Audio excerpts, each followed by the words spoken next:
heavy heart that I write this letter. When I was hired 7 years ago, exploring for the chance to lead to fill a computer science position. While there were bumps and stumbles along the way, I've been able to grow and prosper within this role to develop a program that can compete with any school in the area. I truly enjoyed my time at Stroll, and I have been given an opportunity to help me grow as a professional.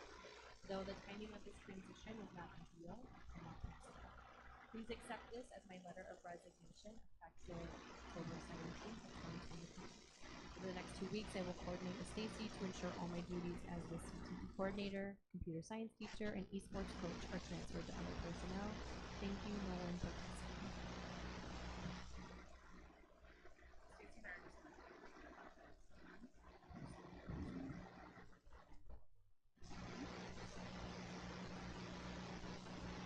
So, so um, the position has been posted, so it is posted as this morning kids in the position computer science and aware it's extremely hard to fill anyways. Not So with that, we've been looking at specifically some plans if we don't find somebody that is interested in filling the position full time. That includes Gateway. So we've been in communication with Katie Groff, the director over at Gateway, and looking to see which classes we can maybe contract with. So that means they would send an instructor to us and we would teach it on site. Which classes will run second semester for them, and maybe we could put kids in those classes either virtually or they could attend in Gateway. That could require bringing some Start College Now applications to you late, but these are unforeseen circumstances here. We've also looked at some immediate options. Do you want to talk about AP Computer Science and Edgenuity? So we currently have students in our AP Computer Science Principles class, which runs this trimester and next trimester. We do have that class available via Edgenuity, which is our online learning platform. So we'll be offering students an option to access that class via Edgenuity. With that, we'll talk about the other options that can go along with that being the only class that he teaches that is a 2-trimester class, meaning they've kind of committed to 2 different trimesters of learning. We'll be offering them like go on Edgenuity, we'll be exploring these Gateway options. That class is actually also a transcripted course through Gateway, so we'll look at some options there. But then we also plan to offer students the opportunity to drop the class if online learning is not how they prefer to learn or is not going to work for them, to be able to drop the class without any penalty or withdrawal on their transcript, given the circumstances. So we'll bring back another update to it at our next board meeting, but just wanted to provide you with some background of what we're doing behind the scenes.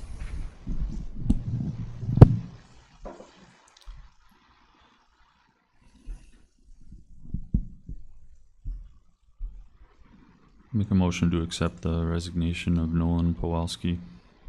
Second. Any discussion? Those in favor, say aye. Aye. Aye. Opposed? Motion carries.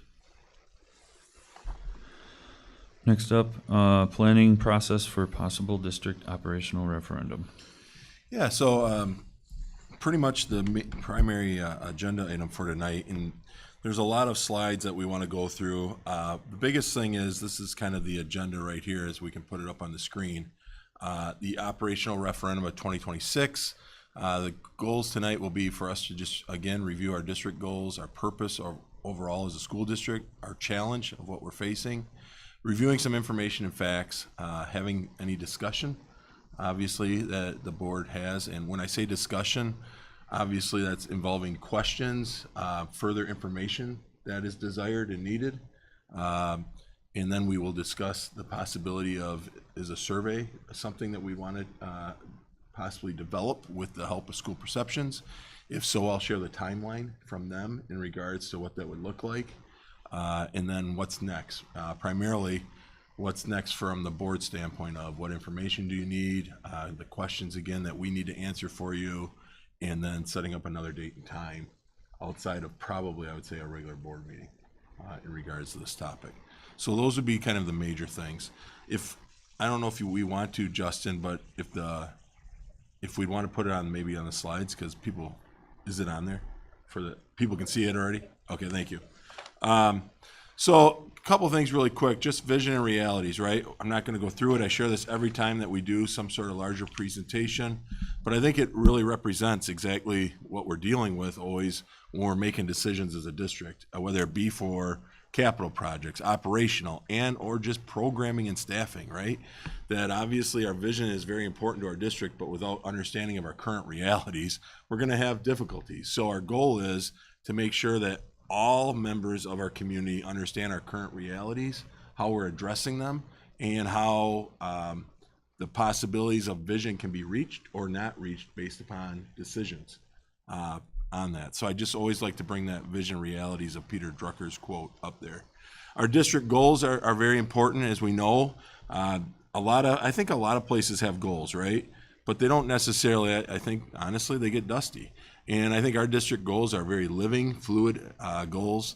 But we really take pride in trying to audit ourselves from a standpoint of assessing how are we doing on these goals, right? And obviously our strategic priorities support our goals. But I think these are really important when we're looking at ensuring a year plus of learning growth for each child each year. We're talking about achievement and growth. Something that we've had a lot of discussion on, not just at a middle school level with the reporting out the last few board meetings, but we've had a lot of discussion at a whole district in regards to achievement and growth. And that is where our investment has been a lot on the operational side that we recently had 3 years ago. And so how is that contributing and assisting in providing stability and consistency in our district? The second goal, right? Programming. You'll notice the word programming in there, and then obviously recognizing and developing the talents of each child. So I think that's really important as we're always looking at things, right?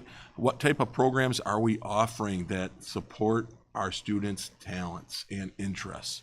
And more importantly, supports their talents and interests for today, not things that possibly were good for us in our era. Ensuring individualized learning. So how are we helping, again, to empower our students? I look at that one oftentimes and I'll say to people, we're trying not to personalize to the learner. We're trying to have things be personalized by the learner. So we're trying to have our students become empowered with their learning. Employing the highest quality professional staff. You're going to see a slide tonight that addresses that. That is always our goal through when we're hiring individuals, that we're attracting the highest quality, but also we need to make sure that we're retaining the highest quality and not losing them for various reasons. We recognize this, right, with our most recent passage in November of 2024, but the adapting of our facilities for current and future educational needs. So we've made some progress on that with 2015's capital referendum and now the 2024 one that we just recently passed. So those have helped. And then obviously the last one, while doing all of these, are we still demonstrating fiscal responsibility? So are we showing effectiveness by how we're using our resources, what we're doing fiscally each and every year, and are we being efficient? And I think some of those things will come through tonight in some of our slides. What we are striving for as a school district, the reason I bring this up, I know everyone here already knows it, but I think this is really important, right? We've got to keep going back to certain slides. And I will tell you tonight, I think we have to keep going back to this slide, and we have to keep going back to the next slide, which is our challenge. Those are the two slides that people must understand. Like, as we're addressing a challenge, but we have to remember what we're trying to always strive to do as a school district. And as a school district in East Troy, right, we're always trying to strive to make sure we're a great place to learn and a great place to work. And that is not just for students, it is for our staff, both. So we're trying to do that for both students and staff. And we're striving to support empowered learners.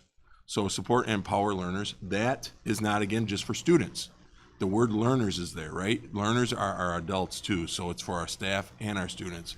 We're trying to cultivate a healthy organizational culture. Again, students and staff for a healthy organizational culture.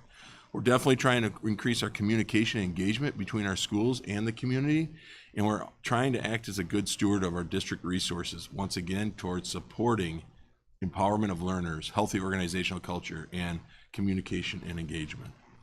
Our challenge that we know of, right, is the East Troy School District's 3-year, $3 million a year operational referendum that was approved in April of 2023 expires at the end of this school year, the 25-26 school year. So we've had it for the 23-24 school year, we've had it for the 24-25 school year, and we have it for this current 25-26 school year. So we've had a 3-year, $3 million a year operational referendum that was supported and approved by our community. Our district, however, does not have enough predictable and stable funding to maintain quality education opportunities for students, attract and retain quality staff in an ever-competitive labor market, and simultaneously adequately maintain its school facilities within the state-established revenue limits. Some people will say that's exactly the same predicament you had back in April of 2023. The answer is yes. This predicament it maintains itself and it continues to exist with the 3 million or without the 3 million. Without the 3 million, you'll see as we move on just how much greater of the challenge it will be. What are a few things done prior to 2023? So we thought we would take a moment to just quickly review. We could go on to this slide, could be 25 slides, to be quite frank. So what are just a few things that were done prior to 2023 school year? So prior to the operational referendum of April of 2023.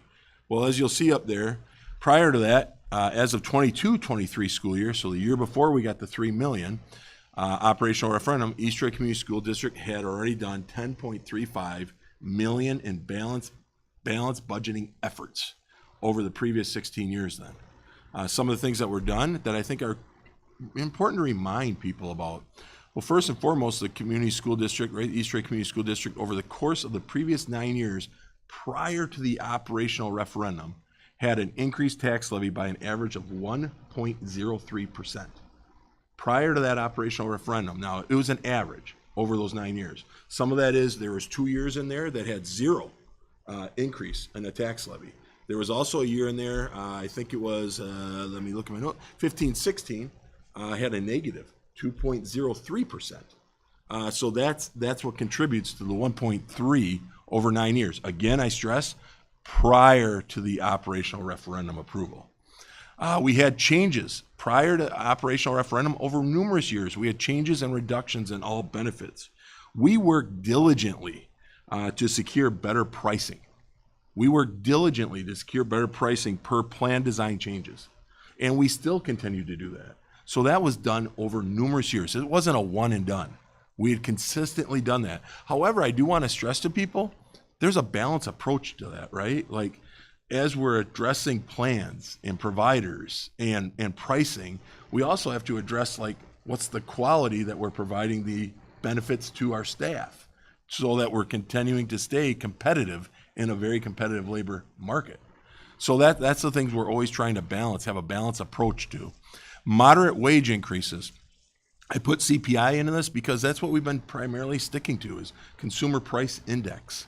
And we've had moderate wage increases to that. We have not gone above the CPI. And actually, I'll show coming up in a minute that 1 year we were below it. And why? So that's why we say we've done moderate wage increases. Making energy efficiency gains. We consistently, as the ad hoc facilities group knows, when we're trying to determine where to invest our funds, especially on a positive variance, we try to put them in a lot into the energy efficiencies so that we can at least have cost avoidance. We might not have cost savings, right? But we'll have cost avoidance by doing that investment. Restructuring positions and eliminating positions. Not something that I'm proud of on the eliminating side by any means as a superintendent, but we do our best to try to be creative about restructuring. And we do look at whether or not our positions needed each and every year based upon enrollments and student interests, class sizes, those type of things, and the budget. What can we afford? Unfortunately, we have had to eliminate some programs over the course of time. Again, prior to our operational referendum approval. Applying for grants and gifts, we definitely did before the operational, we definitely do since. Refinancing of debt. We've done that over a course of time. I'm going to get into just a minute on how we did that just recently, since the approval of the operational, so people understand we're not stopping doing things just because we had the operational referendum approved. And then again, prior to that, we, unfortunately, I'm not proud of this one, we were deferring some maintenance, right? The question was, which ones did we feel we could defer and still operate effectively? And keeping your fingers crossed, to be quite honest. And honestly, that's a great one for us because, as we all know, with the 19.4 million in 2024 November, just recently, we are able to address some of those deferred maintenance. Not all of them, right? But we tried to address the most high critical ones. And that's what we've also been trying to do with some of our positive variants through the last year. And then over numerous years, even before we got to the operational referendum of 2023, we were working on increasing our fund balance. That fund balance was down to around 8% I think, if I don't have it in front of me, in right around the 2007-2008 school year, so maybe 8-9%. And now we have it at a healthy 36%. That did not happen. I don't want people misinterpreting that, going, well, that just happened recently. No, it did not. It started happening after the 2008 school year. We started really working diligently to build that fund balance back up for various reasons, which you'll see. So that is more than a decade's worth of work on the fund balance. What continues to be done? Well, first and foremost, let me say this. You can go back to the previous slide, because what continues to be done even after the operational referendum was passed in 2023, we continued to do these things. We continue to look at our benefits. We continue to have moderate wage increases. And I'll even give an example on the moderate wage increases. In the school year of 23-24, inflation was at 8%, and we gave 4%. And that's a shout out to the staff, because I didn't hear one arguing or bickering with me. Now, they might have felt it. They might have been upset by it, but I'll tell you what, they didn't portray it to me, and I don't think they were portraying it out loud. They were very happy that the school district still provided 4%, but understood why we couldn't provide 8%, even though inflation was at 8%, due to the fact of our current needs, and that we were trying to balance a lot of things besides just salaries. And so a shout out to our staff recognizing that. But again, that's where I go back to moderate wage increases. We did all those other things since we did the operational referendum. We've been continuing to invest in our energy efficiency gains, a lot more since the 19.4 million capital just passed in November 2024. I'll go down to refinancing debt. We took just recently, we took our 2015 debt from Little Prairie and the high school, and we refinanced that debt. And now over the next 10 years, we'll save our district around $560,000 in interest just by having refinanced that over the next 10 years. We continued to increase our fund balance. We continue to work on that diligently. And then that got us to these components up here, right? These are other things that we've done since the operational referendum of 2023. Most importantly, we did what we said we were going to do when we went to the community of the operational referendum in 2023. We have maintained our proper staffing to support student learning and staffing responsibilities.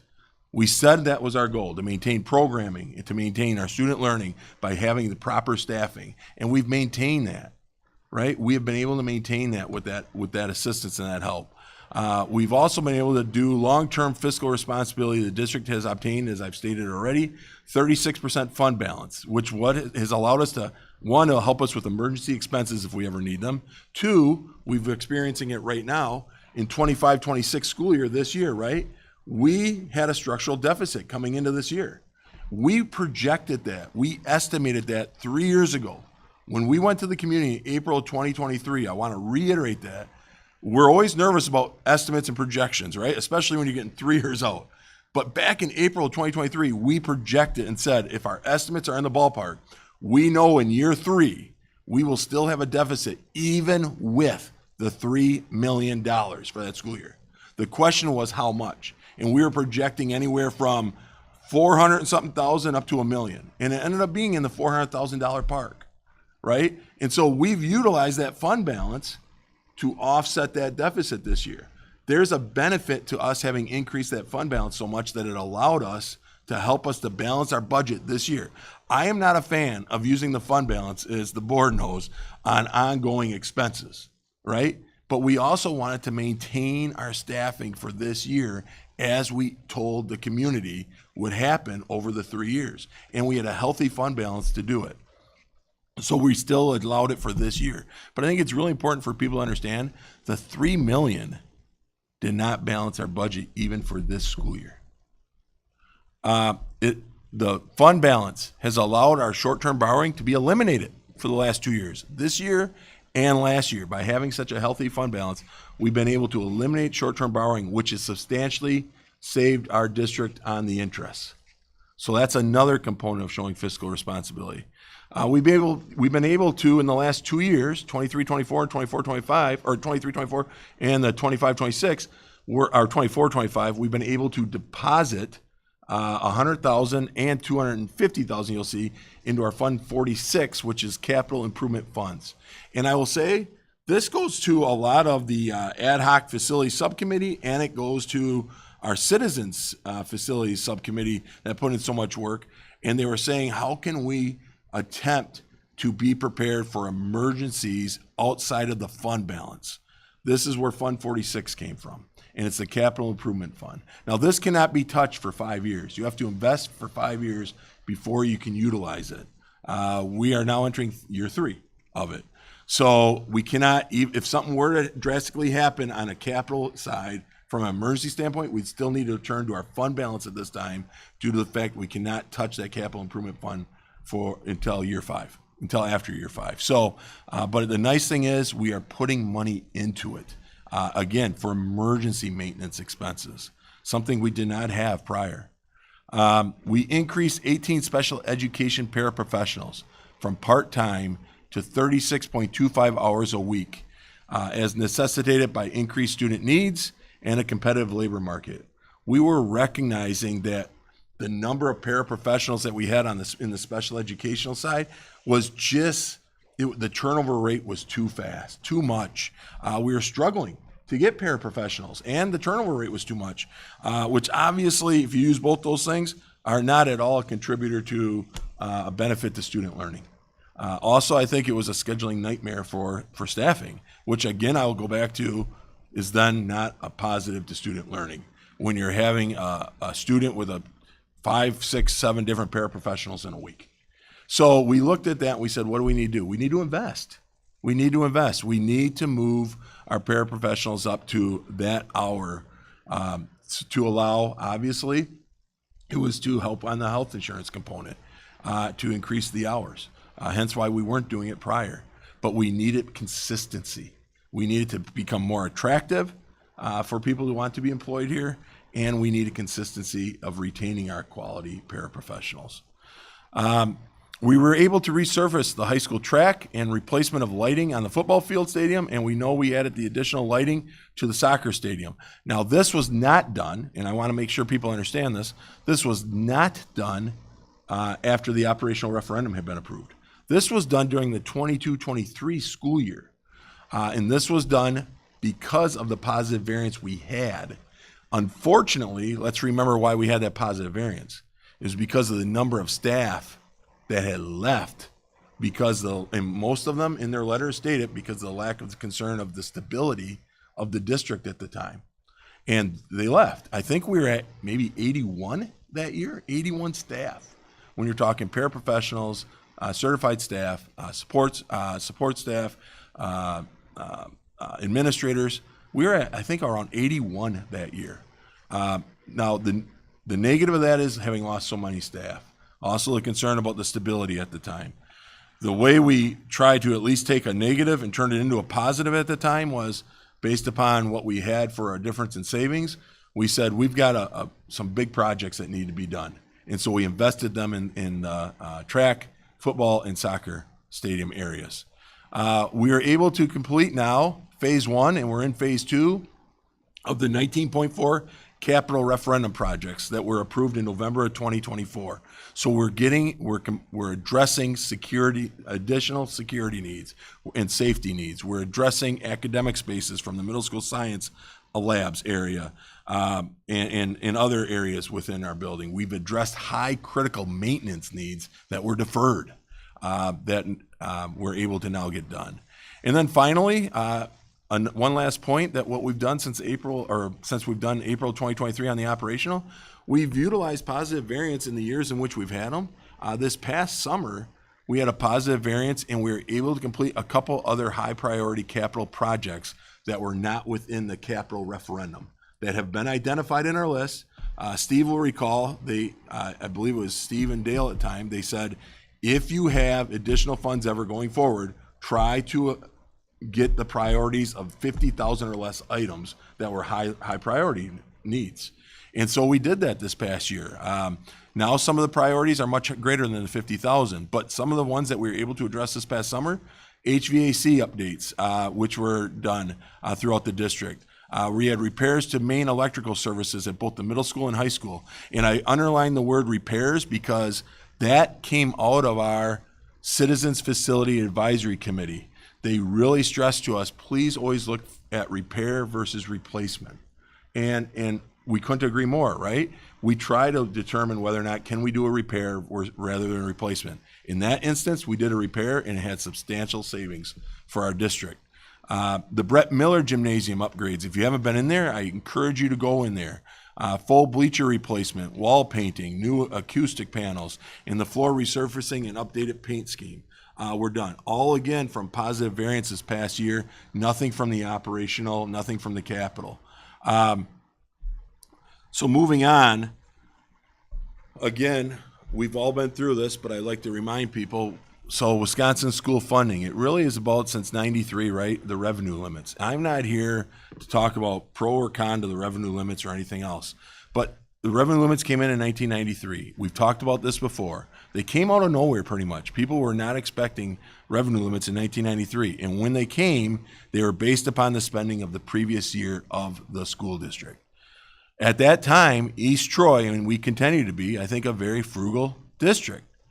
We utilize our funds well. However, school districts that were very frugal back in 93 kind of got penalized because the districts who were spending, who maybe got lucky even, said, hey, we need to invest in a roof and some other projects, and they spent that year before to raise their revenue, they got placed at that higher amount in 93. And now compound that out until 2025. We've shown that before, what that looks like for our district. We would not be looking at probably capital and or operational, for sure operational, if that was not compounding out since 93.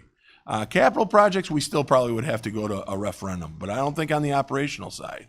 The other thing I like to remind people about revenue limits is it's primarily made up of two factors. It's primarily made up of, as we have up there, property taxes and state aid. So once we learn our state aid, and our state aid is, right, things go into that like enrollment / memberships, right? And then obviously the property wealth of the district, the equalized value. And once the aid is determined based upon that, then you determine what your property taxes are going to be, your tax levy. Off of that, now this is the easiest way I can always say it to people without getting into the weeds. Property-rich districts get less state aid. So the more equalized valuation wealth you have in a district, the less state aid you will have. There's pros and cons to that, as we can imagine, on both sides about what you're relying upon. With that being said, this is kind of, I like to slide a lot. And this is kind of about which circle drives what. If you think about pre-revenue limits, so think about prior to 1993, school districts were probably not having tax levy and state aid all running. There was no revenue limit. It was not determining how you were going to run your district. What was happening was, think about prior to 93, I didn't go to an annual meeting. I was too young at that time. I had no interest at my age at that time. But I will tell you what, I remember my parents coming home from annual meetings, and annual meetings were packed. They were packed.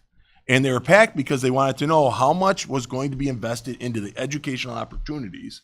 And they wanted to know, and what's the budget going to be, and then the tax impact to me for those educational opportunities. And that's when people would voice either their pleasure of, yes, that sounds great, I like what we're investing in, or displeasure of, I think that's too high of a tax levy. Now again, annual meetings are still the same today from the standpoint of people can voice whether or not and give feedback to the board about where they think the tax levy should be set. And then in October, the board gets to decide where they're setting that tax levy. The difference is, right, before 93, the boards were saying, what's our educational opportunities that we're going to provide? What do we think we need? Programming, student learning, proper staffing. And then they would say, how much is that going to cost? And then they would say, and then what's the impact to the taxpayer? And then they would have to work through all that. Now, since 93 on, it's shifted a little bit. What happens is we produce to you, right? And we say, here's how much the revenue limit is that we can spend. Here's our spending authority. This is how much we're able to spend. We're being told, right, per the formula. And so now, and then off of that, we say, and here's how much aid we're going to get. Based on that, we're anticipating. And here's what we anticipate will be the impact to the taxpayer, right? And then we say, in all due respect, this is the education we're going to provide, because this is this revenue limit authority we have. And if anybody were to say, I want more opportunities, I want more programming, I want this, I want that, I want better class sizes, right? We could go on and on. Then the question would have to come, okay, so are we talking about a referendum to support the additional funding? So that's kind of how the circles, I love this slide, and I think it kind of explains a little bit about how these are still very important factors, right? But how it's shifted a little bit pre-93 and post-93. This obviously is a huge component, right, in all of our factors of a revenue limit, and that is enrollment. And the realities are we're pretty much like probably 75% of school districts in the state of Wisconsin. We're pretty much like the nation, and that is there's a declining enrollment. There's lower birth rates, right? And so obviously it's significantly gone down, even with our 4K as we demonstrate here. We're very transparent about it. The challenge here is that what we always state, people can look at this slide, and I can go back to slides before. Remember, we have eliminated programs. We have restructured staffing. We have eliminated staffing positions. So we have done things on that along with many other things. We attempt to do those other components that we showed before we go there, because we think those things are farther away from affecting students. But the challenge here is it's easy for somebody to say, well, you're down X number of students, so eliminate X number of FTEs. And our challenge, as the board knows, is the challenge always is, okay, so which ones, right? Because we can use a classroom as an example. We probably didn't lose 30 kids in a grade. And so then it's not as easy, especially at elementary levels, it's very difficult to say, well, which teacher do we eliminate? Because it's not been 30 kids in a grade. You get to middle school and high school, it's a different complexity, because now all of a sudden it's scheduling and programming and what's occurring there and what you might not be offering by eliminating a teacher there. Then people will say, well, look at your support services. Okay, well, support services, I would tell you, has greatly increased. The reason is because our needs have increased greatly, right? So then all of a sudden, if we get rid of those support services, what type of services are we providing to our students from a mental, emotional health standpoint to other components? We can look at administration. People always bring up administration. That's fair. But then let's look at that too. Okay, so then we're going to have what type of leadership at what certain levels and the oversight. And as we know, we've been trying to invest properly in staffing to have proper oversight in leadership and assistance and support in all areas, because this isn't just about student learning. I think student learning occurs when we're properly supporting staffing. And staffing is supported when we provide not only proper class sizes, but it's also when we provide proper support of things that they can't get to or that they need within their classrooms or outside their classrooms. So this is a reality. It's a slide that we share every year at our annual meeting. And it's something that, it's not, this is about overall enrollment too, right? So this is about our enrollment from a standpoint of growth, not just in a district, but in a community, right? External challenges. I think the first bullet point is the biggest one. I believe the last time we went to an operational referendum, people really understood it. And that is our continued lack of stable and predictable funding at state level per pupil revenues have fallen significantly behind inflationary increases. It's quite obvious. Justin, if you could open up that link for me, I'd appreciate it.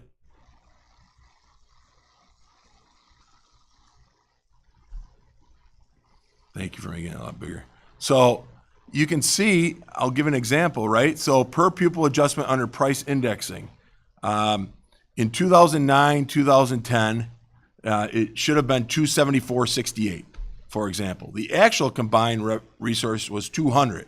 So we're $74.68 difference per pupil that we should have had if it was even at inflation. And you keep going down that chart, keep going, Just.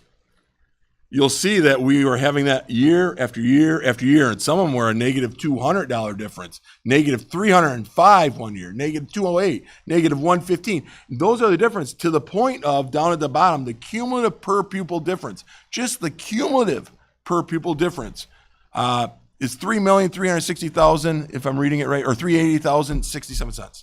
$3,380,67. I mean, if we could have that difference, think about what we just had for an operational referendum, right? And all we're doing is saying inflation, to match it to inflation.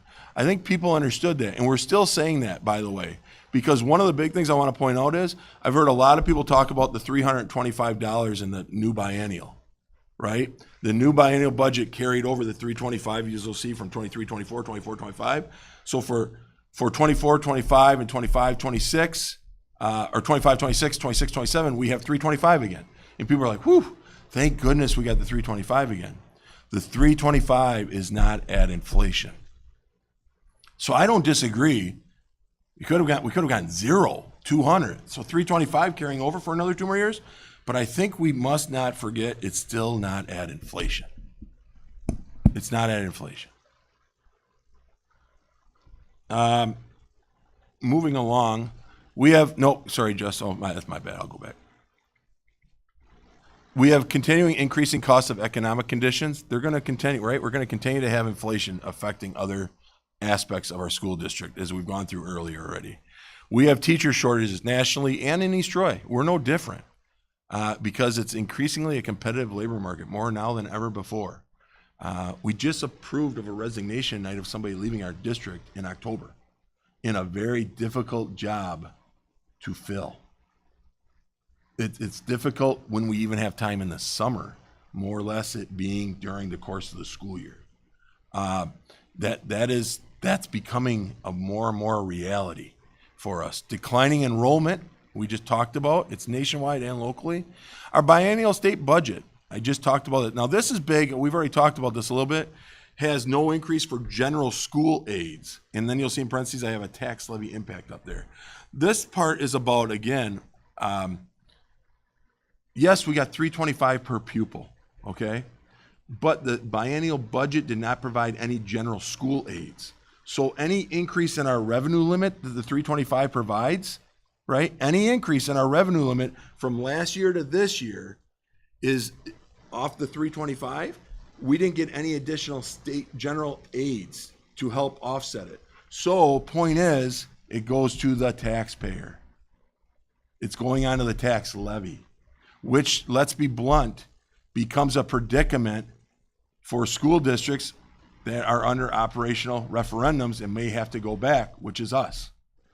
Now, there are 80% of school districts in Wisconsin who are under operational referendums, okay? But that becomes a big predicament for school districts to go, okay, so we didn't get aid increase for the next 2 years.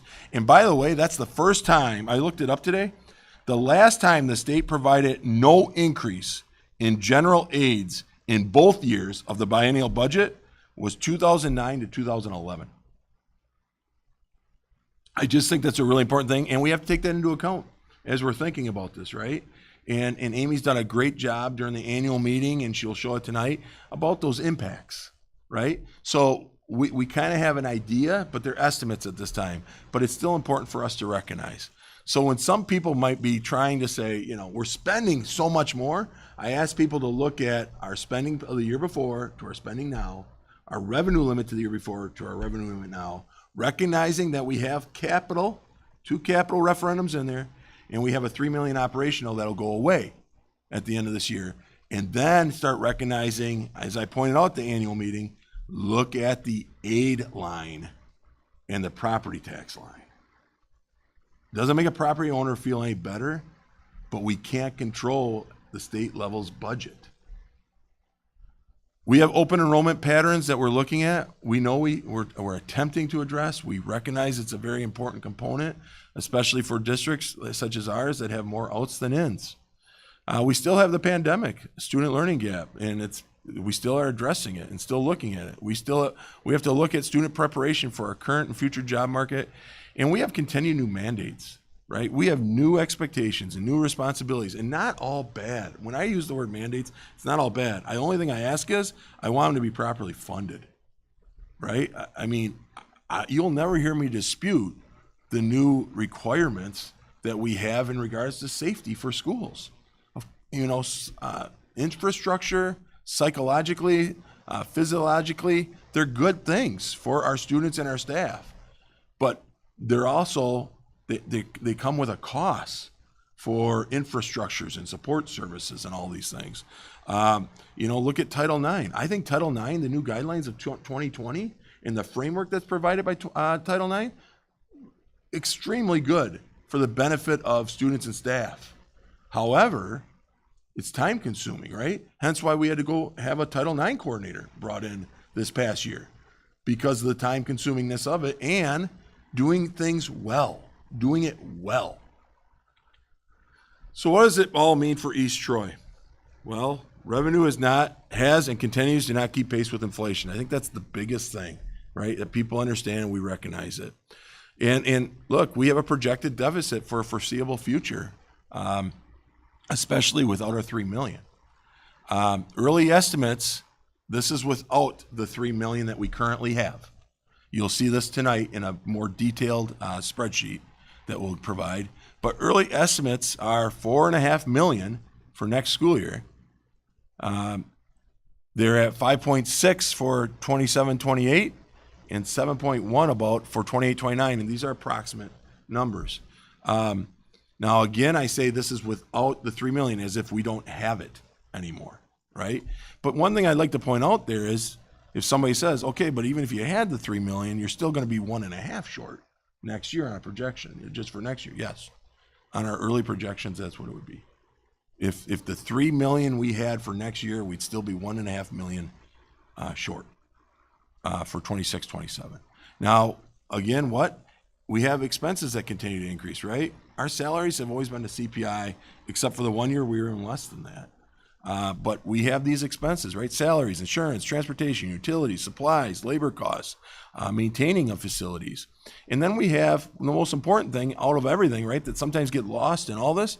We have student and staff needs that have just changed and increased, right? We have school choice, which creates competition based on programming. What programming is being offered in which districts and which schools at what age levels? What are the facilities like? What are the class sizes like? What's the support services like for not only children, but for staff? What are the support services I can have as an adult? And what's the stability of the district? As we recognize, and I already said it, right? We recognized what it was like when we didn't have stability. Prior to the April 2023, we had a year in which we lost 81 staff members because of stability primarily. A competitive labor market has definitely been around, and it's getting more and more competitive. Consistency, stability of learning environments. What do I mean by that? We've worked really diligently, and it's a credit to our staff on all levels, certified staff, support staff, supervisors, administrators. It's a credit to all of them that they have worked so diligently with the consistency and stability that's been provided through the operational referendum of making sure that we are doing what we can do to increase our learning environments. I think you saw that through the middle school presentations, and we could do that for every building. And that is the investments that have been done in regards to trainings, in regards to hiring of staff, in regards to retaining of staff, in regards to curriculum updates, resource updates. It has been provided because we've had that stability and consistency. We also recognize, I think the middle school showed it pretty well. When there's not consistency, we see what happens on student learning. And I think we're feeling very optimistic that we're going to keep showing that with the consistency and stability we've had now since April of 2023, that we're moving in the right direction. And I'm very confident we're going to keep showing that. I think they already showed it through the last few years. I think we're going to keep showing it. I am confident about that. And I think when we show that, that's another piece for us to say stability by having proper, adequate funding represents this for us. And I will go back to saying prior to April 2023, when we weren't having stability, I think we demonstrated what was happening from a programming and learning standpoint and what happened on a staffing standpoint. We have increases in special education identification. We have increases in emotional and mental health needs. And we have increases in, I just said it, mandates, expectations, and responsibilities. Look, I welcome that the new the state biennial budget of 25-27 provided, and I've had people ask me about this, and I'm glad they recognize it. Yes, it provided an increase in special education reimbursement aid. And I'm happy about it. It went from 31.5 to 33.3, and now we're up to about 40. And I'm thrilled that we're up to 40% special education reimbursement aid. But we must not forget this.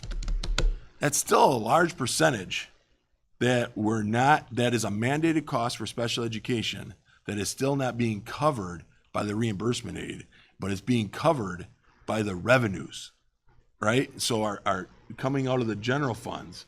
And so we got to remember that. Again, it kind of goes back to other things. Like we get excited about the increase, and I don't not welcome it. But we also still have to recognize it's 40%, not 90 or 100. So we still have a complex formula that's taking from general funds into special educational funds and making it very difficult for us in regards to all student learning needs. So I would like to see the state continue to increase that greatly. It's long overdue. With that, I'm going to turn it over because one of the other things that I brought up here, right, was competitive labor market. And I think this one slide speaks to it, and I'm going to let the individuals who put so much time and effort into it, which is Amy J., Kirsten, and Taylor, they've done a really great job looking at this. As you'll recall, one of the things over the summer we said is we wanted to look at our salaries and kind of figuring out what are we going to do to continue to be competitive. And are we competitive or not competitive? And they had the task of doing that and the task of kind of meeting it by this point in time, which they met. And I really am appreciative of that effort because I know that was a lot of work. And to the salary subcommittee of the people that were on it. But I'm going to let them go through this slide, which I think, can I hit on everything to open it up? Yeah. Okay. So this slide kind of speaks to the why the subcommittee got together to look at compensation. And so it kind of is like a three-prong, right? So staff satisfaction, retaining quality staff, attracting quality staff, which all in total works towards a healthy organizational culture. So as we look at those different pieces of the pie, we look at, so retaining quality staff, right? We're losing high quality staff to higher paying school districts. We have data to support turnover is connected to district stability, right? So as Dr. Hibner mentioned, we had a year where we had over 80 employees turnover, and that was the year before or right when we were we failed a referendum. We have noted from staff surveys that salary and lack of stability are a reason for our staff choosing to look elsewhere. We also have data that speaks to staff have considered searching for another job, and we can see that the data supports that as we pass referendums, that number is decreasing. So I think the other piece to that is staff also recognizing if they feel their pay is fair for the jobs they're doing. We're seeing that continue to be either stable or increasing year after year. We have seen an increase in staff inquiring on their wages, bringing forth data to support maybe why they feel they should be compensated more. Staff have also have kind of perceived undervaluation, right? They don't feel they're being paid the way that they are performing, the way that they show up every day, the way that they've really invested themselves in our district. So this is kind of the why on why we started this project along with Adam and Steve to really assess where compensation is at this time.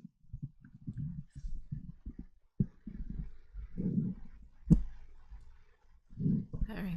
So a little bit about the work we did. We looked at salaries overall, the support staff through all the certified staff. And we talked to other districts as well as some outside vendors such as CISA 5 and really looked at where our salaries are compared to other districts, as well as really putting together some good data, looking at some analytics. And overall, we do find that our salaries are lower than some of the other surrounding districts, which makes it hard to retain and attract quality staff members. Overall, we found, to really invest in our salaries in a reasonable, but still conservative manner, the cost would be about $350,000. So we recognize, and we talked a lot as a group and with the salary subcommittee, that this work, as Dr. Hibner has explained, we would be facing a budget deficit without an operational referendum. And so this work is really only contingent on the passage of an operational referendum. And so as we talk about a possible anticipated investment of about $350,000, we recognize that would be on top of the budget deficit that's being described. And so the percentage of the overall referendum would depend on, how much the referendum is and what that's decided upon. But we'd stay in that range of about 6 to 12% of the overall referendum being dedicated to this particular investment to, again, help with that idea of stability. When we can compensate staff and we're more competitive in our salaries, we're able to, again, retain, attract, and maintain staff satisfaction, which all goes back to that concept of stability, and that our student learning thrives when we have stable funding and a stable district and stable teachers. That really quick, then here's the mill rate, right? Which this is within our annual meeting booklet, which is available again on the webpage. A lot of this is on the webpage already. We'll be happy to get these slides out there. But, one of the things I want to point out, it might be hard to read, like I can't even read from up there, so I got my notes in front of me. But 0809, I just want to point out, in 0809, 2008-2009, the mill rate was at 7.66 in 0809. In 14-15, it was up to $10.42. In 21-22, it went back down to $8.34. And projected this year, which you'll see coming forward, is at $7.11. And that is projected for this year, $7.11, right? And that is with 2 capital referendums in there from 2015, right? It's a 2024 capital. And then we have our operational, our last year of our operational. And we're at 7.11. And I bring that up because obviously, over a course of time, you can see, we were at 1042 one time. We didn't have those things, right? We didn't have operation. We didn't have capital or any of that. And we've gotten it back down. Yes, it's gone up slightly from the year before, but it's still 7.11 when you look at it from a component of the other aspect, which I think is really important. And obviously, equalized value and growth and all those things have contributed and helped. Someone might say, well, yeah, but assessed valuations help too. People are getting reassessed. Yes, I understand people are getting reassessed. I like to believe that it's not all reassessment, that also there's new growth that's helping to contribute in the valuation of growth of our community and everything, which is spreading the tax impact. But I just think that's an important thing to remember as we're continuing to look at numbers for an upcoming operational referendum itself. Finally, obviously, there's some big things, right? Some of the biggest stuff tonight that we're going to talk about that Amy's going to go over, and that is just roughly speaking, what are some of the impacts that we're looking at from a standpoint of tax impact, right? That we'll get more and more in detail as the weeks come and over the next few weeks. But I think it's a two-pronged approach, right? The solution is not just asking for an operational referendum. Whatever the referendum question is. It's not just going to operational referendum and saying, figure out the referendum question. It's about, we've got to continue to demonstrate fiscal responsibility. But I would like to believe what we just showed prior to 2023, years before, and what we've shown since we had the operational referendum, is we have been doing fiscal responsibility. We have been doing fiscal responsibility all the time. But if we want to achieve, let's go back to the beginning slides, right? What is our school district about? Our purpose. If we want to continue to achieve those things, I think we're also demonstrating pretty clearly, right? Without assistance outside of our revenue limit, it gets more and more difficult and challenging to achieve it, especially as continued expenses increase. So we acknowledge we must continue to control expenses. We're not saying whatever we go to the community asking them for, and if it were to be supported, that we stop controlling expenses. We won't. We're not saying that we won't control debt. Actually, I'd like to say really out loud, I've said this before and the board knows it, I think the community, oftentimes community members will say, but when will the next thing be in? When will the next thing be in, right? And I get it. They're worried about the unknown next tax impact. Here's the reality. We have two capital referendums, 2015 and we have the 2024, right? Again, I'm going to address this. I know some people say to me, but there's another one on my bill that shows a 2.2 million. That's the 2015. We had two questions on the 2015, right? We had the initial large scale one for Little Prairie and the other things at the high school and a little bit at the middle school. And then we weren't sure if the community wanted second grade at Little Prairie. So we asked a second question. Do you want Little Prairie for like 2.2 more million? I mean, second grade at Little Prairie for like 2.2 million. That's the reason you have that. So when people always say to me like 3 capital, I'm like, it's not really 3 capital. It was 2. It's just we had you get it listed there because of the questions, right? So I'll still go back to, we had a 2015 capital and we have a November 2024 capital. Why is that so important? Because I can look at people in the eye and say, unless enrollment drastically changes, right? Unless it drastically changes, which I hope it does in the plus range, there's probably not going to be any other capital referendum coming forth until we get through the 2015 one, right? And so when that 20 years expires out, that'll be a time for the board at that time to talk about additional needs, whether it be because of enrollment needs, whether it be because of maintenance needs, right? And we have those maintenance needs listed. We know we could address them, but we also know that the community has already supported us on 2, 2015 and 2024. So let us get through the 2015 one by 2034 or 2035, and then tax impact will be less, right? And we can then address additional capital needs. So that's a positive, like that's strategic planning. Now on the other side, we have an operational that we passed in 2023, and that's expiring at the end of this school year. So where am I going with that? Strategically, we have done a lot to be well planned and prepared. That anybody who says, where's this going? You know where it's going. You know the 2 capitals. You know the impacts by them. And you know that not another one's probably coming until that one expires in 15 to 34, 35. The operational, yes, you know we're going to have to live with operational referendums unless the state changes their funding formula, which they haven't done. The question is, how much more do we need from the previous operational referendum? Because things compound. They've gotten more expensive, right? And we maybe are receiving less. So how do we, now what's the number we need to ask for and what will be that impact? Fair questions asked. But you at least know that that's it, man. 2 capitals and an operational. You're not going to see a 3rd capital and a 4th capital and a 2nd operational, a 4th operational.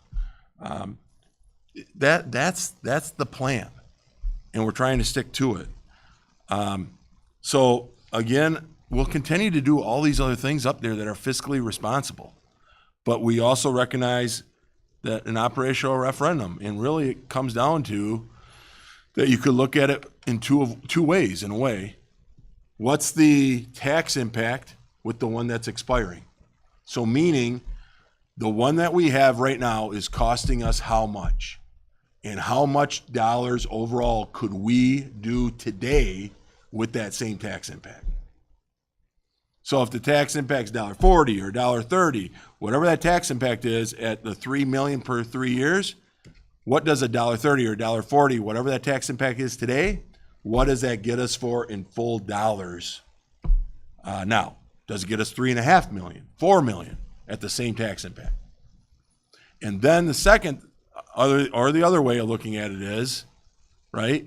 And that is, how much of an increase to the tax impact do we have to meet the different projected deficits, right? So how much would that look like? Is that an increase of 24 cents on the mill rate? Does it go from a 7.11 to, I don't know, 7.35? Does it go from 7.11 to 7.84? Right? And so what's that overall increase that one could say, okay, so off the dollar, let's say if it was $1.40 and we're saying it's going to increase whatever percents, right? They could say, okay, for 26 more dollars, I would have to add on to my $1.40 for the new referendum of 4.5, 5, 6 million. Okay, so that's the way to look at it, and that's what Amy's going to go into detail a little bit right now. And we do want to stress, I know she's a little nervous about this, and that is these are estimates right now at this time, right? We're going to get this much more in detail in probably, 3-4 weeks when we really get some bared projections in there. They're decent projections, don't get me wrong, but we're going to have much more definitive projections in 3 to 4 weeks. But this will give you an idea. Jess, you want to go back and open that up? Yeah, thank you. You're going to really need to enlarge that puppy. Thank you. All right, thank you. Yes, as Dr. Hibner said, these are our best projections based on the information we have at this time. We actually received some final budget numbers from the state tomorrow, and then we'll receive an updated Baird budget model probably in 3 to 4 weeks. So this is based off our current budget model, which was used for planning for 25-26. It was updated with 24-25 actual numbers that came in, as well as the 25-26 budget that was presented at the annual meeting. And the budget model allows us to input different referendum amounts, and then it calculates the mill rate. So for a $3 million referendum, if that would continue for 3 more years, in 26-27, it would be a very minimal impact. Right now, the mill rate is projected to be $7.11. In 26-27, it would only increase by 3 cents up to 7.14 for the mill rate in 26-27. If you move to the right to the further years, 27-28, then 28-29, you can see the mill rate even starts to decrease from what the mill rate is this current year. That's because of declining enrollment. With declining enrollment comes less revenue, which would be a little bit less of the mill rate for property taxes. And next, I'd like to talk about the $4 million referendum. If I input that number into our budget model, the change for 26-27 would be an increase of 37 cents to our current tax mill rate. If you see almost the middle line there's a line that says estimated mill rate change from the base or no referendum. So I can also run the model to get the base, which would be no referendum dollars after the $3 million referendum expires after this year. So in 26-27, our base, if I run it with no referendum dollars, and then I put in the $4 million, the change from base is $1.33. So that would be less than, if you remember back to 3 years prior, when we were providing estimates and information on the current $3 million referendum, is predicted to be $1.40 tax impact. And as I presented at the annual meeting, it actually is now $1.04. We always try to budget conservatively. Again, these are very much projections at this point. The closer we get to dates, the more accurate our budget projections come. And just by being conservative, the tax impacts generally come in even lower than predicted. So Amy, if I could just say really quick, so I think everyone probably got that, but just so, and I just want to make sure too. So if we didn't have the 3 million, the estimate next year would be like a mill rate of like 6.15, right? So that's when Amy's second line there of the estimated mill rate change from base, when it says 1.33, that's because it would be 6.15 without even a 3 million. Does that make sense? So hence why it goes up to 7.48 is a 1.33. But we also think it's really important for people to see, look, our current mill rate is 7.11, right? So don't look at it as a 1.33 necessarily. Look at it more like it would go up 37 cents from 7.11 under that. I hope that makes sense. Yes, thank you. And then you can see, of course, for every referendum amount that I would input into the model to get our projections, it always decreases slightly as we move out further years. And there again, that's due to the declining enrollment and less revenue. For 5 million, this would probably most likely cover the deficits that are currently in the model. It would be the same structure where we would have a surplus the first and or second year and a deficit the third, but the 5 million through 3 years would cover the current deficits that the budget model shows and would allow us to support that stable funding and provide that predictable environment for our staff and students. So with the $5 million referendum, it would be a 70-cent increase from the 7.11, so that is predicted to be at 7.81. And from the base, as Dr. Hibner mentioned, that would be without referendum dollars. It was coming in around 6.14, 6.15, and so that would be an increase of $1.67. However, we are very early projections now, so I suspect that number would decrease as we get more and more accurate numbers. Yes. So you said we cover the current deficits in the model. That's not enough. This year's deficit is probably Right. For and do those deficits include the efforts to bring employees paid more money? it could there. I mean, it's very large picture. Yes. Yeah. I can put that in. And then finally, for our $6 million, if we would approve a $6 million referendum, the tax impact from our current 7-11 would increase by $1.03, and from the base, it would be a $2 increase for a total mill rate of 8.14. However, the total mill rate is total encompassing. That includes the debt, the Fund 80, the community service, all the expenses of the district.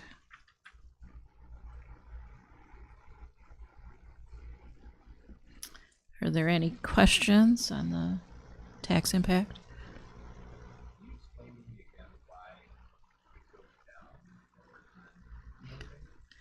Yes, because currently in the budget models, there's declining enrollment. With less student comes less revenue, and your tax levy is largely based on the revenue you need.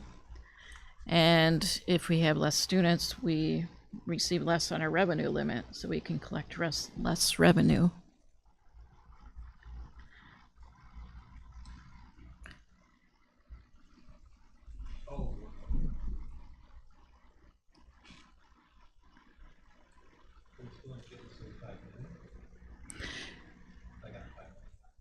Yeah, you Right. still get that count.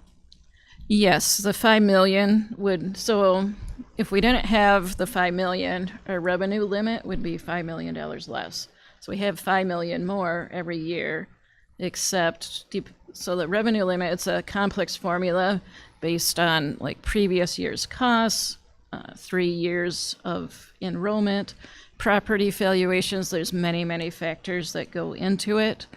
But as we're in a declining enrollment environment, as well as less state equalization aid overall, the budget models currently show there would be less revenue in those further years, and therefore a little bit less of a tax levy.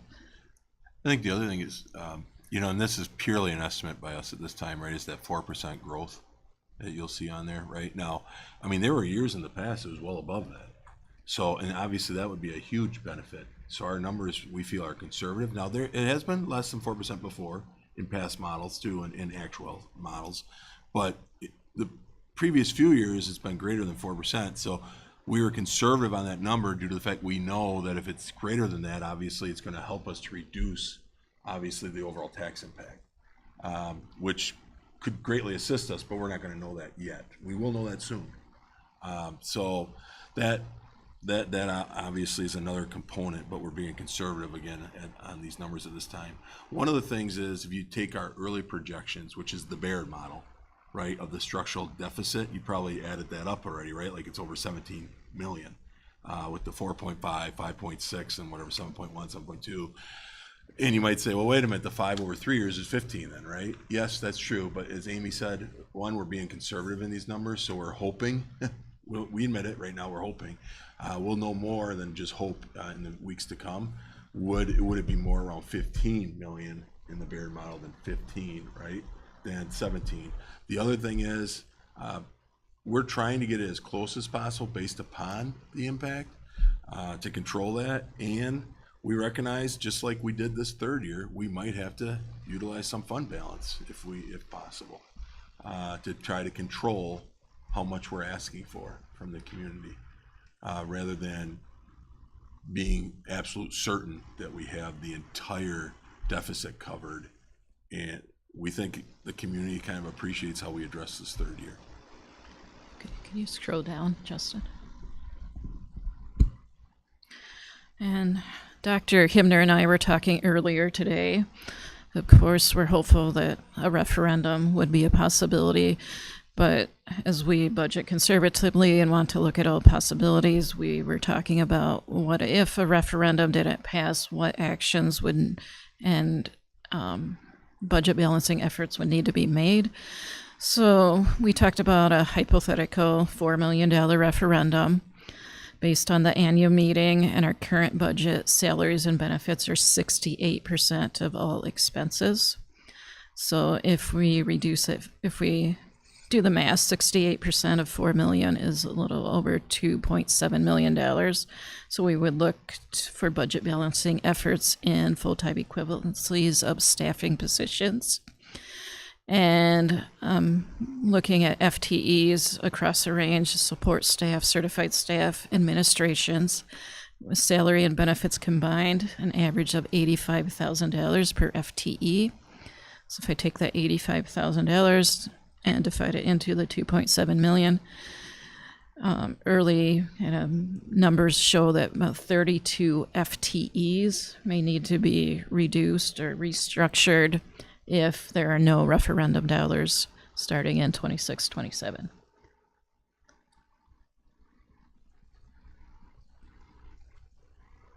You said that, right, last time around, we projected a $1.40 rate and $1.04, yes. Yes. when did we learn about the final, like, when did we learn about the new number compared to that before or after the referendum went to vote? The final impact, like, for example, we're getting final budget numbers tomorrow, and then we'll get our final revenue limit for the year. So it's well after, like, in 25-26, we're already a few months into the year, and I don't even have the final budget numbers until tomorrow. And how I do those calculations, I take a revenue limit and I take out the $3 million line. It's its own special exemption line on a revenue limit. So it's really easy to see a revenue limit with the $3 million in, and then you can take, it's basically an Excel worksheet. Just delete that $3 million in a copy, and you can see the impact really easily, like what our mill rate would be with or without the referendum. So last time around, when we went to the vote, 140 was yes. Yes, that's correct. So, we kind of have a track record of that, which I'm really proud of. I think our district should be proud of it. And I hope the community really trusts when we say we're being conservative with the numbers, right? Because if you go the whole way back to even 2015 on a capital one, early estimates were at 30 at one time, and then they got to 15, and it ended up being $1, right? And then same thing happened a little bit with this November 2024, we came in less, and in the operational, we came in less.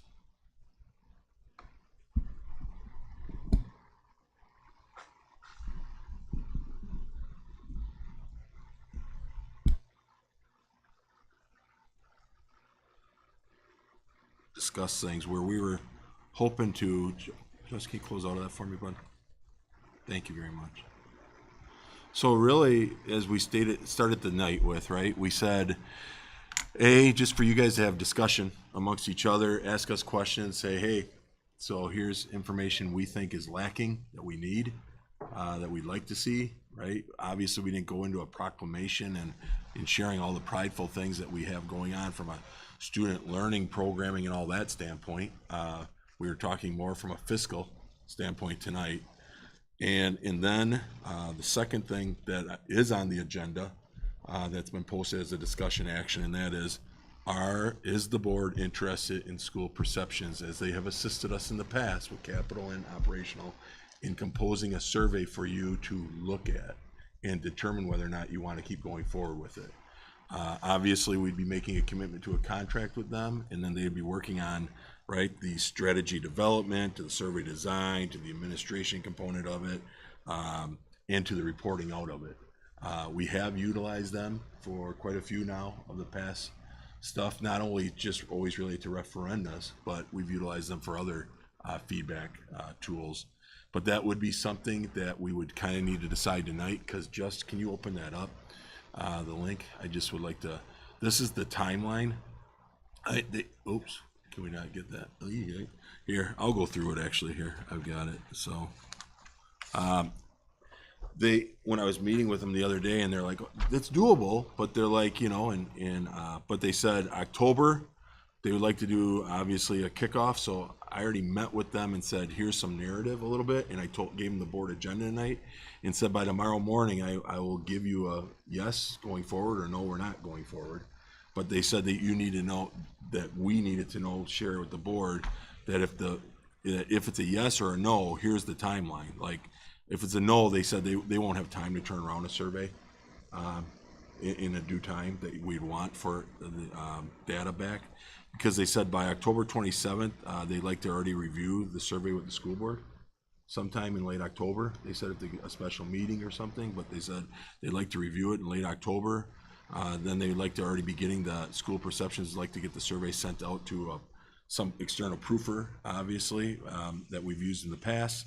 And they'd like to send the surveys out to be printed by the 29th already of October, for the surveys to land in mailboxes by like November 19th and 20th, with the survey deadline being around the 8th of December, and the survey results being presented to the school board maybe at the December 18th school board meeting. And they work that backwards based upon, right, that the board needs to approve a resolution in early January. So that is when a resolution must be approved by the school board for us to put it on the April ballot. So they work that all backwards. So it's doable. We've done this before, right? I prefer not to get things out too early. People forget about it.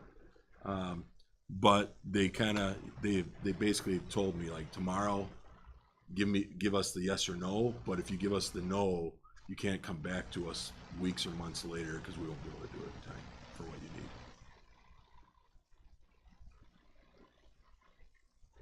So that, I think, again, I'll just go with the discussion tonight is, what do you need from us? What are like things that come up as questions for you that then we can talk about going, how do we present this better, or we got to find this information?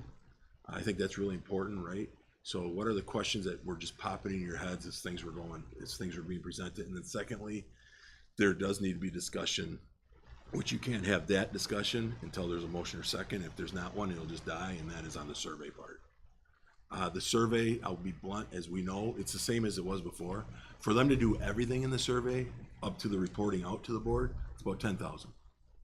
So for all of those components, so the surveying, the sending out for proof, the printing, the administering, the report back to the board, it'll be about 10,000. But that is similar to what we've always done. That's it from our end. Justin, could you put the different referendum amounts and the impact back on the screen just for reference?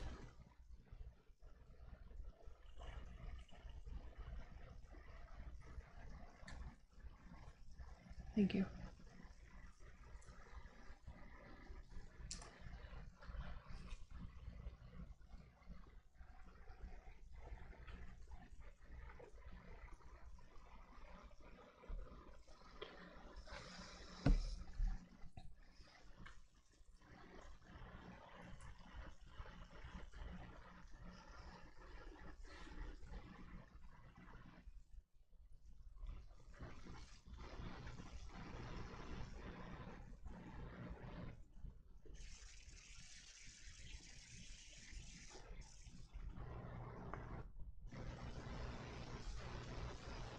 I know you guys only are projecting out 3 years, or so. My assumption is that this is the new normal. Like, inflation's going to keep inflating, our costs are going to keep going up, but the state's not going to give us more money. So if we spend less now, we're just going to even widen the gap for the future. Kick the can down the road. Like, we're not seeing anything 3 years from now that's going to, at this point, change that. So if we try and be, again, cheap now, that just means we're asking for more next time to try and keep us afloat.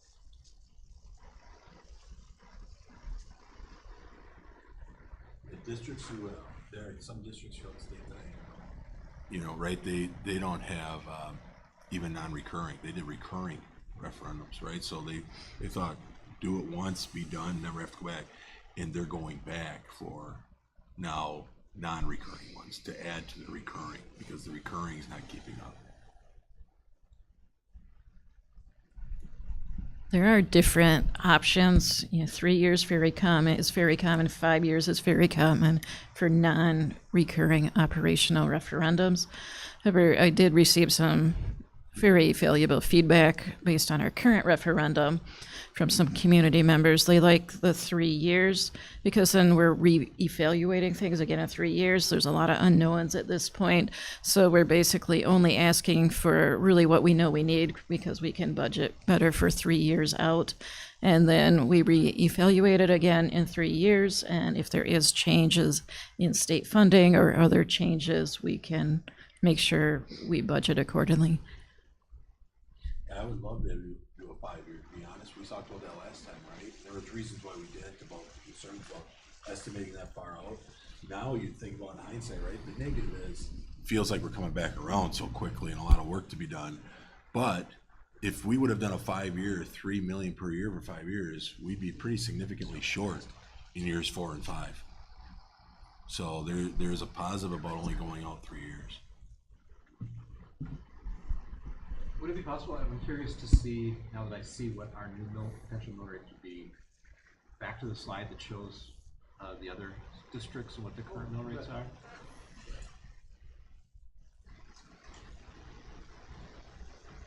Just curious how we might fall, but theirs are going to go up too, I imagine. That's right. Yeah, because where will they be, right? They're going to have the same problem we do. Which we would even need to update that bottom part. Can you mark that by chance? That's all right. I can see it. So if nobody else changed, we'd be towards the top, not at the top of like the 4 or 5 million. Not really. Not even the top, like upper half, upper 2/3. Because the 5 million one would quickly put us up to 781 and going down every year thereafter. So the highest point of 5 million would put us up at 781 if everything comes to fruition, because we'd start dropping after that every year. So we're 781. So there's already 4 ahead of that. That's not what they approved this year.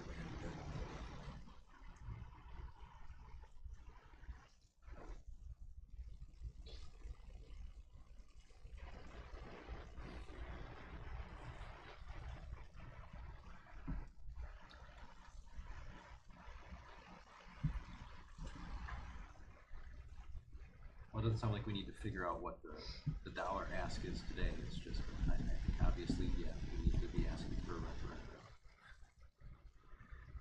Can't operate the school. Let the kids be operated without one. I think school perceptions probably would ask, why you not decide that on all. They probably, as a developing survey, would like to know ranges that they want to test, right? Last time. So, say if you approve of a survey, that's all that would be needed. But I guess I would probably need to talk to them like, here's the ranges based on our models that you figure out how you want to phrase it. They'll share it with the board. Obviously, you guys will be blessing, not blessing on how it's phrased and worded and everything. Given, I'm sorry, I'm being a pain. Can we go to the slide that shows the projected, like where it was like 7 point whatever mil in the third year?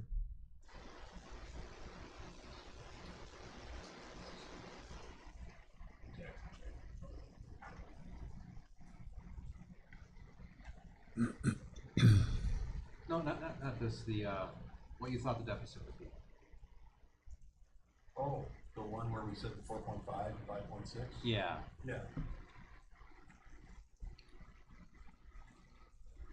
And that's based off the bare house, which will get updated for the next weeks.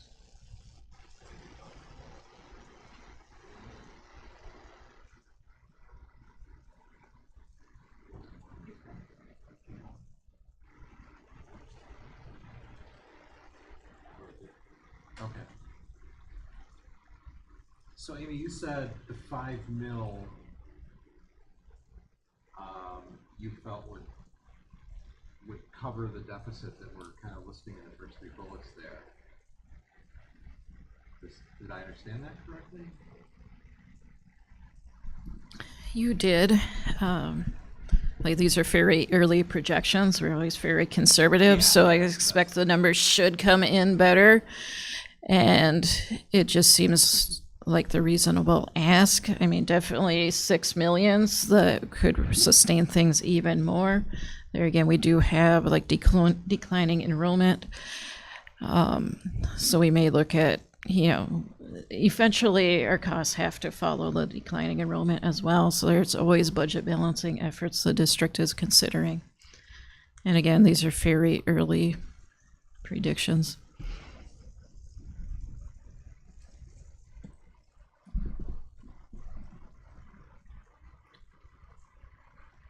So it sounds like the 5 mil I would throw out might be the if you're looking for a range, like or a couple options.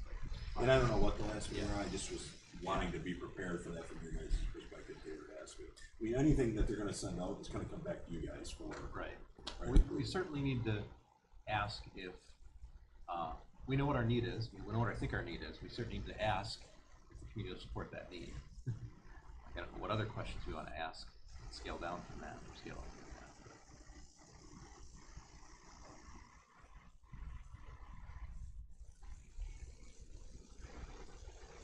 And I can give,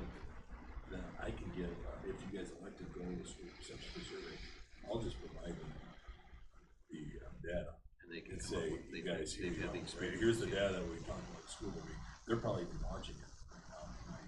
And then they'll do their magic, to be honest with it. Okay, so we'll work with these numbers and then we'll find out more at a later time what numbers they want us to try to use. I think it's important the community knows that we're not making these decisions in a vacuum. I think the survey is important to get their input. I found the survey last time to be very helpful in understanding the community's perspective. I think it really focused in on that final levy number, and I'm glad that we're focused around that now because we might as well learn from before. I think the survey can help us focus. That was what it did last time, if I remember correctly. Helped us focus in on that final number. So I think if you guys want to have a discussion or talk about that anymore, and I'm not trying to push it, it's going to need a motion in a second for you to have more in-depth discussion on the survey, or else it just dies, and that's fine too. But I don't want you to have more discussion on the survey. It kind of needs to have a motion in a second since it's an agenda item. I'll make a motion that we proceed with the survey of the community about our referendum.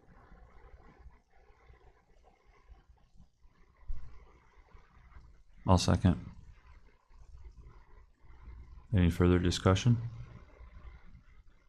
So certainly we'd be asking some questions about some dollars. Would we also be asking some questions about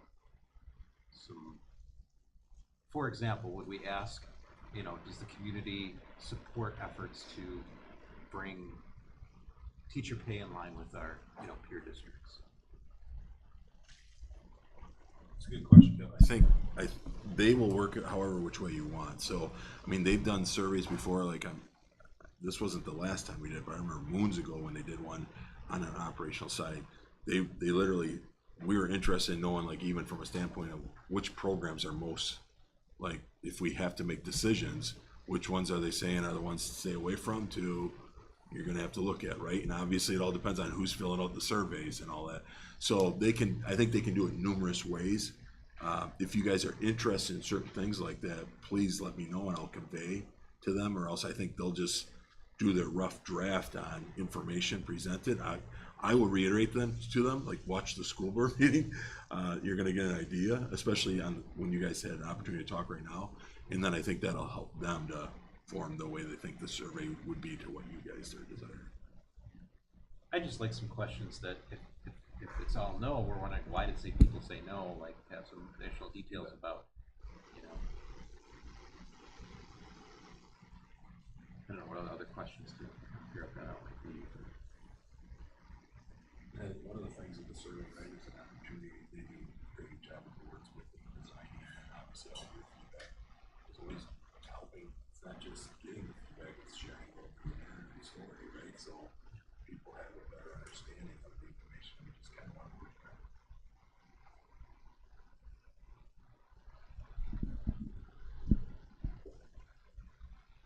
So a totally different approach is to assume that to survey with the assumption that 3 million needs to continue, right? And present it that way.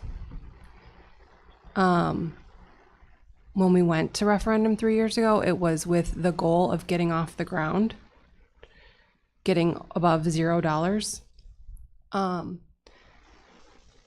And so I think, like, part of the presentation, part of the messaging is, like, the bare minimum is a continuation of the $3 million per year that the community is investing. That is the bare minimum.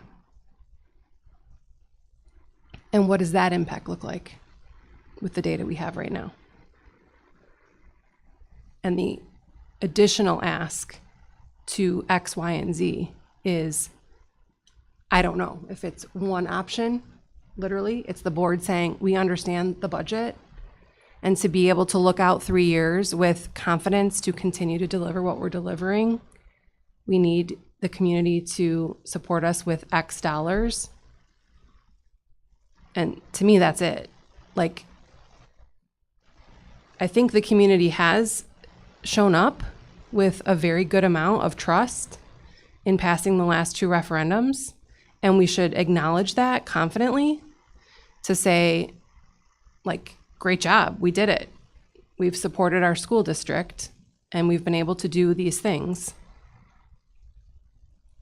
We want their input and we want their involvement, because that's the only way that any of this stuff actually happens successfully, is if the community cares and is involved and not just looking from a distance at the school district in their community. But I'm not really interested in more options than that. Like, we know what we need. The minimum is to continue with what community is already investing on their property taxes, in my opinion. And making sure they understand the impact. Correct. But is the same 3 million or is the same mill rate? That's true. Or is it the same tax impact? So if it was $1.03, what does the $1.03 get us now?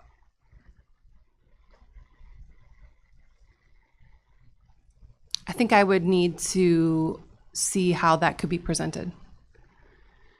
The hardest part about this exercise is putting it on paper so that every single person with 0 time spent trying to understand how schools are budgeted, and the people who have a decent amount of time spent talking with us, listening to people, and the whole spectrum need to understand it. I mean, the conversations that I've had are, it falls off unless we pass some other referendum moving forward. It falls off. You may not You may or may not see that on your tax bill because of all the other factors, but that line of your tax bill falls off. So I'm not sure, Kevin, which way it gets communicated. I'd have to probably see it and really like think about how 5 different personas take that information in to make a decision. But to me, that's the exercise.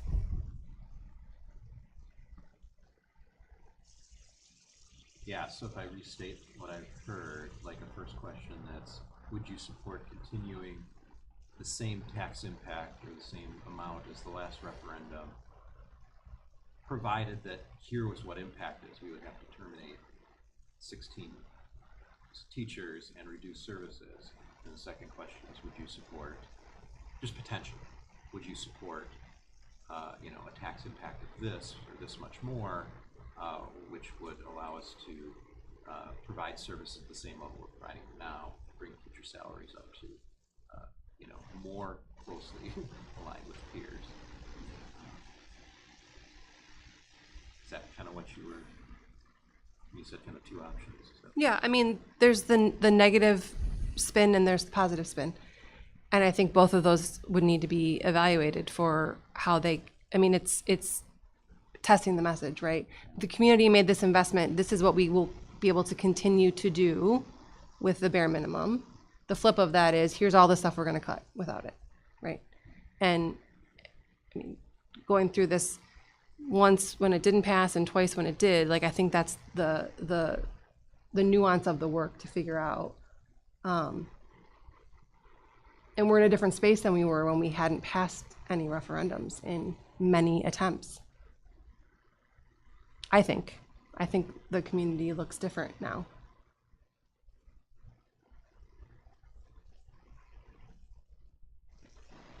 But just to me, as one person on a board of 5, there is not an option to do nothing.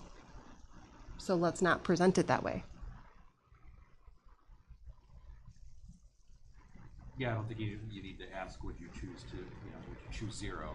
You just ask, would you support? It's weird even asking, would you support the 3 mil or whatever it is? Because if they're like, no, I want 5 mil, how do they answer the, would you support the 3 mil question? Well, there's different ways to, they ask multiple questions, and it's not, it doesn't have to be like you can only choose one or whatever. And again, we're not trying to get to the final Remember, answer. they're going to come to you. They're going to come to you before they go to approve. I'll probably be like, hey, if you want to come in, I'll share it with you. Give your edits, go edit, and it's like, okay, now they'll bring it to the full board. It's not the first time you've seen it. It's like, now they're going to present it. You guys can still make changes or approve the survey. It's just based on their timeline, right? We got to decide yes or So, yeah, I mean, we'll be having a special meeting in late October or early November for that. And maybe I didn't say it very well, but I don't really feel like it's even an option of if you're going to be asked to continue the current ask. It's really just, does the community want to support the additional need? Right. At what level? Yeah. But again, I could argue we need to tell them what the level needs to be. Like, right. Well, why would you ask for 7 if you really only think you need 5? Like, well, what are you going to do with the additional 2 million? I mean, that's the stuff that would need answers, right? It's a tricky place to be. We don't we don't know exactly what is needed, and also we need to know what we need to ask for. Mm-hmm. That's the confidence that I think the community felt enough to say yes 2 times.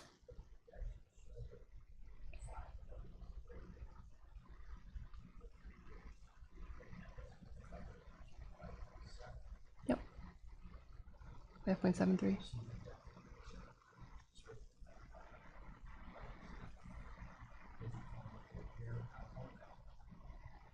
I think the track record that we have from sources of people out there, where we're being too conservative, not conservative enough, is we were pretty well on last April 2023 in our projections for how all 3 years would go. We predicted the shortfall this year. We just said it would be anywhere from 4 to 4. But that wasn't just good projections. That was managing a budget for 3 years. Absolutely. So, you know, that isn't, it is good projections, but it's also maintaining a really, right, exactly.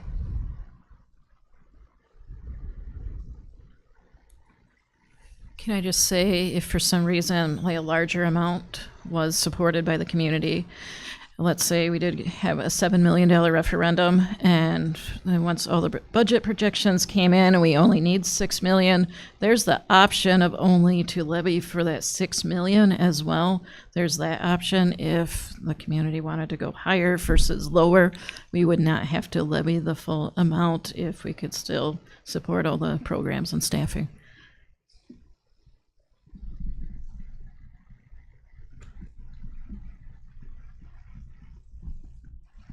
So, discussion-wise, again, we just need to approve that we're gonna go forward with the survey and give them enough kind of what the board is interested in, which I think this discussion is probably covered. All right. All those in favor? Aye. Those opposed? The motion carries.